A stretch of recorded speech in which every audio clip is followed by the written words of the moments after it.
As anime production ramped up over the past decade, the amount of shows available to us has increased significantly. Unfortunately, the quality of anime in general doesn't really correlate with how much of it is being released, and as time went on, the amount of nothing burger shows per season also went up. Sometimes, it's difficult to find a new, quality anime in the sea of generic isekais and trashy rom-coms, apart from the buoys of battle shonen that inevitably rise up to the top. There tends to be at least one or two good shows per season whose source material I've never read or know that much about, that truly wow me and leave an impression. Even when I find a show that meets these criteria, they usually stick around for just a season before disappearing like a flash in the pan, leaving me wondering when season 2 is coming out or if season 2 would ever come out. Rarely do all the stars align during an anime season, and I'm introduced to a brand new anime that I've never really looked into that consistently looks great, has a strong and unique narrative, isn't a battle shonen, and goes on for more than one season. But this past anime season, the cosmos answered my prayers and I was gifted with two shows that I haven't stopped obsessing about over the past 6 months: Frieren, Beyond Journey's End, and Apothecary Diaries. Despite these two shows not really being related to each other, they both left an extremely strong impression on me for the same reason. For some time, I wasn't able to pinpoint why I enjoyed these shows so much. What about these adaptations were so good, and why did they leave such a strong impression on me and millions worldwide? To simply put it, this is the power of having extremely strong female leads.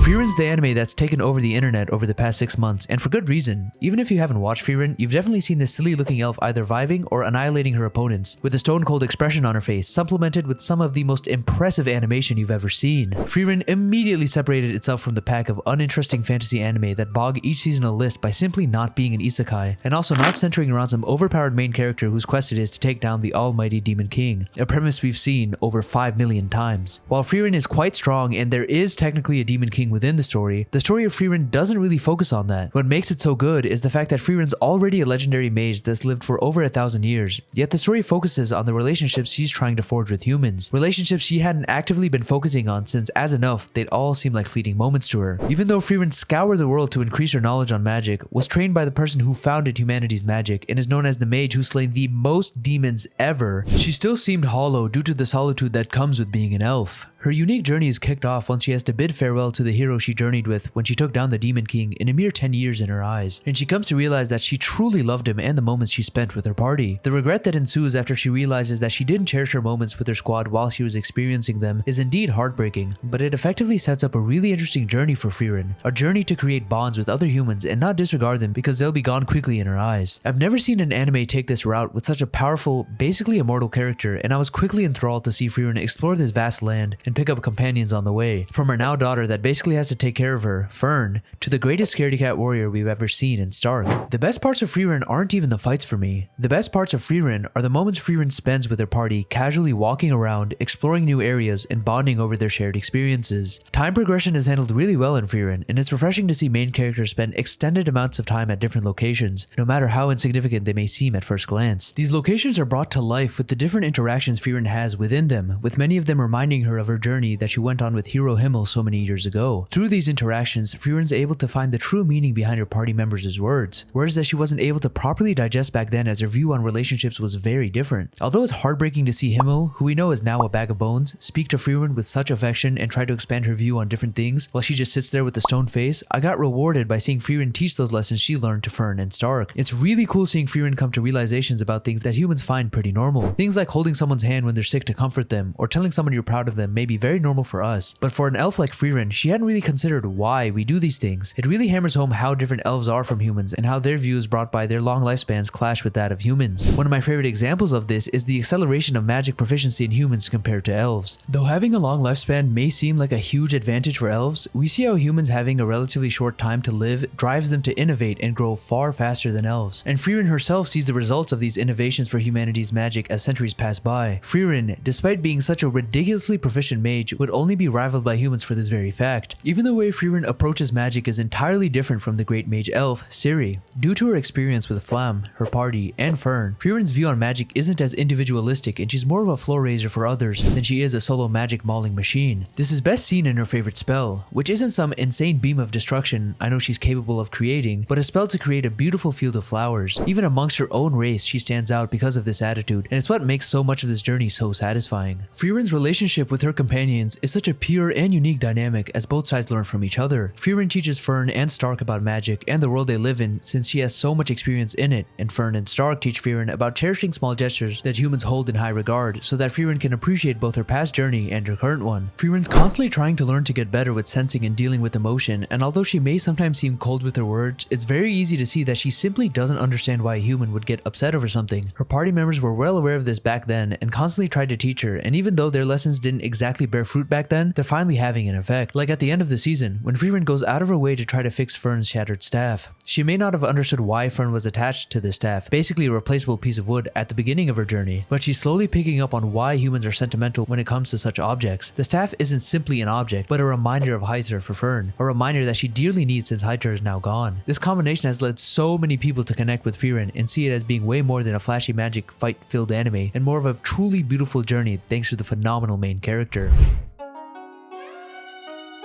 Apothecary Diaries, the lesser known of the two, sprung onto the scene the same time Frieren did, although it didn't have nearly the amount of initial hype Frieren had since it wasn't as flashy of a project compared to it. I was immediately drawn towards Apothecary Diaries because of the setting. As a huge Kingdom fan, I love seeing anime that focus on Imperial China, and even in that niche, Apothecary Diaries stood out since it didn't focus on the great battles that were fought during that time period, and more on the complex politics that go on within the Forbidden City of China. My first impression of Apothecary Diaries was that it was just a silly little series about a genius apothecary named Mao Mao, who's surrounded by idiots who know nothing about medicine, and she has to do her own heroics in order to save the bloodline of the emperor so that he may have an heir. Don't get it twisted, I liked Mao Mao immediately, but that was mainly because of her personality when it comes to being a hopeless drug addict or medicine enthusiast, and how she seemingly didn't give a damn about anything else but that. I would have enjoyed Apothecary Diaries plenty if it was just Mao Mao using her apothecary knowledge to solve medical issues within the Rear Palace, but as time went on, the scope of Apothecary Diaries expanded, and Mao Mao's attitude shifted as she found herself having to navigate the murky waters within the Rear Palace. Before I knew it, Mao Mao the apothecary had turned into Mao Mao the detective, except she didn't have any of the authority an actual detective would have. All she had were her wits and Jinchi, a powerful figure within the Rear Palace that could get Mao Mao into situations she wanted to be in, so that both of them could mutually benefit. It was cool seeing Mao Mao solve cases that seemingly had nothing to do with medicine, with skills she picked up as an apothecary, and her attitude of discarding the nonsense superstition that often floated around back then, with cold, hard facts that were discovered via careful investigation was refreshing, especially after seeing so many characters chalk up easily explainable events to magic or something. What made Apothecary Diaries really stand out to me is how it combined these cases with the politics of the palaces and focused on Mao Mao's standing within it. She's not someone from an esteemed bloodline and is a rather plain looking person, and it's all completely intentional. Mao Mao's extremely aware of how she can be easily discarded if she makes a mistake, such as wrongfully accusing an official, and her lack of worth in the grand scheme of things is highlighted through various elements in Apothecary Diaries. First of all, Mao Mao's a straight up poison tester for one of the concubines within the Rear Palace. This role is basically a death sentence to those who aren't proficient with detecting poison, like Mao Mao is, and during this time period, it's safe to say no one was really at that level. Off rip, it's apparent that Mao Mao's seen as someone who can be easily discarded, as her job presents the possibility of her losing her life because someone sprinkled a little something into the rice. You'd think someone in this position would keep their head low and carry on, and on the surface, that's exactly what Mao Mao does. Even though she has plenty of knowledge about different mysteries, people, and medicine, she never really explicitly tells anyone all of this information until it's absolutely required for them to know. Even Jinchi, someone who's repeatedly been shown to be extremely trustworthy and acts in Mao Mao's best interests in the shadows and actually treats her like a person, well, mostly like a person, doesn't know half the information that's lodged inside of Mao Mao's brain. However, when no one's looking, Mao Mao's always investigating and trying to get to the root cause behind certain events without outright going up to people and accusing them. She's well aware that she's constantly risking her life by helping with these investigations, and directly accusing officials, even those she knows are horrible people, would end in her own death. She shrewdly gets information she desires without directly asking for it. For example, one episode, she tries to figure out where seaweed was sourced so that she could figure out why a victim fell into a coma. She doesn't tell people to go investigate the South, even though that's what her hunch tells her. Instead, she says, it would be great if you could figure out where this is from. And this kind of indirect questioning is Mao Mao's expertise, and through it, she's able to get the information she desires without necessarily being the one issuing the orders. It's brilliant. Even then, when Mao Mao needs to spring into action, she's willing to sacrifice herself just so that she doesn't piss off the wrong people, or if she wants someone to act in a certain way at her own expense. I've seen her get slapped and mentally tell herself this was supposed to happen, and offer to be executed in place of a guard so she can stop a ceremony. She's constantly gambling her own life in various situations situations and takes advantage of being able to read people really well, so that even if she is risking her own life, the odds that she'll actually go kaput are pretty low since she has people dancing along to her tune. She even managed to get a master strategist to lose a board game he excelled at simply by adding a rule to the game that said that the loser of each match would have to take a shot of potentially poisoned alcohol. Since the strategist didn't want Mao Mao dead and Mao Mao knew he was a lightweight, he ended up losing the bout due to not being sober after intentionally losing a match to save Mao Mao's life. At least that's what he thought. In reality, the alcohol wasn't really poisoned and Mao Mao was expertly able to get the strategist to do her bidding without her even winning the initial challenge. This isn't even accounting for Mao Mao's traumatic past, which she never really tells anyone. Raised in a brothel, abused by her own mother, Mao Mao's been through it all, yet she doesn't get frustrated about it and keeps moving forward. She still suffers, but quietly. She doesn't bother with love because she believes she left it behind in the womb of the woman who birthed her, and she constantly talks about how it's a miracle she's even made it this far due to her lowly birth. She's honestly been such a breath of fresh air when it comes to main characters in general, and her attitude is so different from what we usually see with female characters in anime, and I absolutely adore it.